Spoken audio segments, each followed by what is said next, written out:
Bienvenue sur cette nouvelle vidéo dans laquelle je vais vous présenter l'œil ainsi que les lentilles convergentes. L'œil est un objet assez complexe que nous allons réduire à un modèle simple et suffisant pour expliquer la formation des images. Alors, les rayons de lumière qui pénètrent dans l'œil traversent plusieurs milieux transparents. Tout d'abord, la cornée à l'entrée de l'œil, puis la pupille qui est l'ouverture centrale de l'iris, et enfin le cristallin.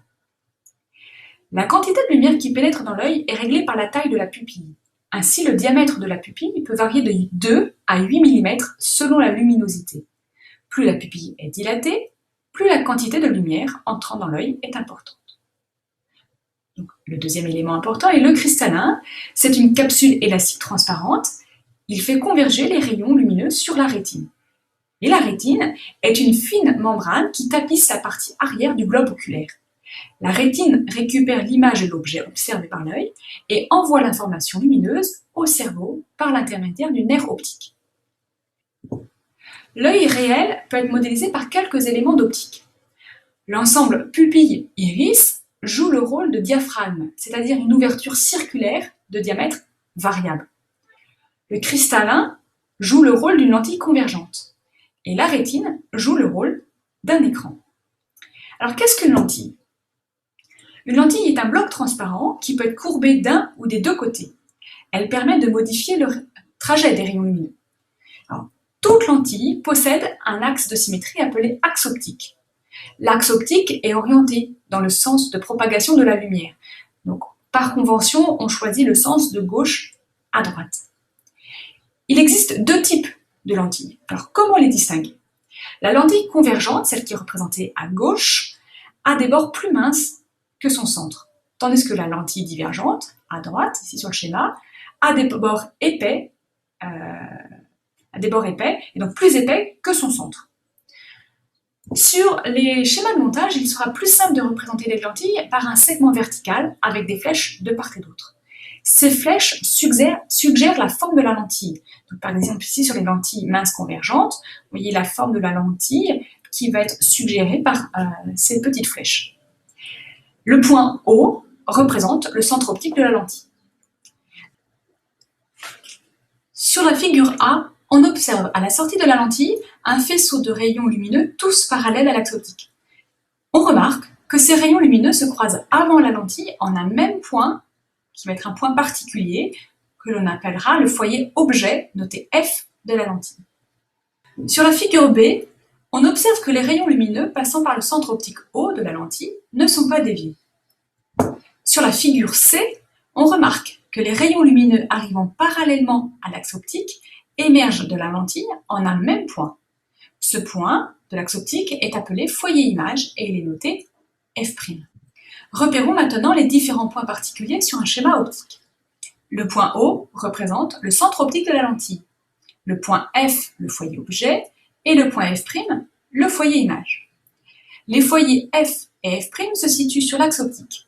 Ils sont symétriques par rapport au centre optique O, c'est-à-dire que la distance entre O et F est identique à celle entre O et F'. La distance entre O et F' est caractéristique de chaque lentille. On l'appelle la distance focale. Elle est notée F' et elle s'exprime en mètres. Si vous regardez la formule qui est indiquée ici, on écrit que F' égale à distance OF' et on surmonte cette notation d'une barre. C'est ce qu'on appelle la notation algébrique. J'en dirai un mot juste après. On peut également définir la vergence de la lentille. Elle correspond à l'inverse de la distance focale. On la note C et elle s'exprime dans une nouvelle unité, le dioptrie, de symbole delta minuscule. Revenons maintenant au schéma. La flèche AB représente un objet. La flèche A'B' représente l'image de cet objet par la lentille.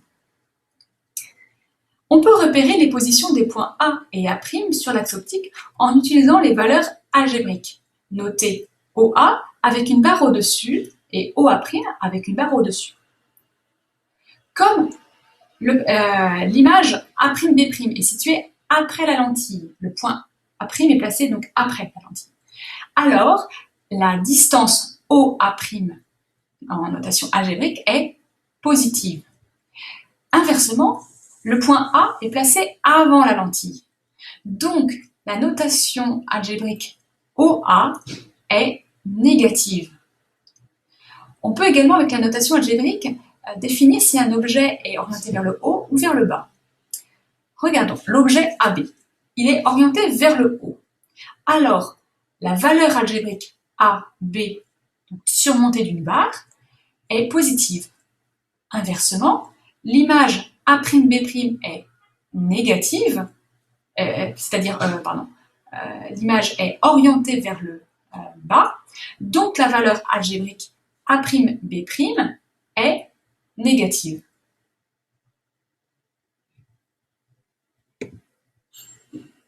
Observons l'image d'une bougie à travers une lentille convergente. On cherche à obtenir une image nette de la bougie sur un mur. On éloigne la bougie de la lentille. Une image floue, voilà, se forme sur le mur. Et à une certaine distance, une image nette se forme. Voilà, là nous obtenons une image nette. Puis on éloigne à nouveau la bougie et l'image se floute à nouveau. Interprétons cette expérience en traçant donc les rayons lumineux qui partent de la bougie. Deux rayons lumineux sont représentés ici. Ils passent par le point B, le sommet de la bougie, et l'un par le centre optique, et l'autre, donc ce rayon n'est pas dévié, et l'autre passe parallèlement est parallèle à l'axe optique, donc ressort de la lentille par le point focal image F'. Ces deux rayons se croisent au point B'. Ainsi, l'image de la bougie se forme en A'B'. Quand on rapproche la bougie de la lentille, l'image s'éloigne de la lentille. On observe bientôt une image floue de la bougie sur le mur, puis quand A'B' se forme sur le mur, on obtient une image nette, et à nouveau, on obtient une image floue.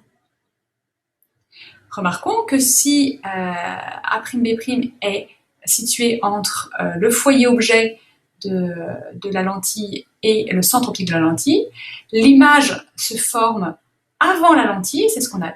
Donc on ne pourra pas l'observer sur un écran, c'est ce qu'on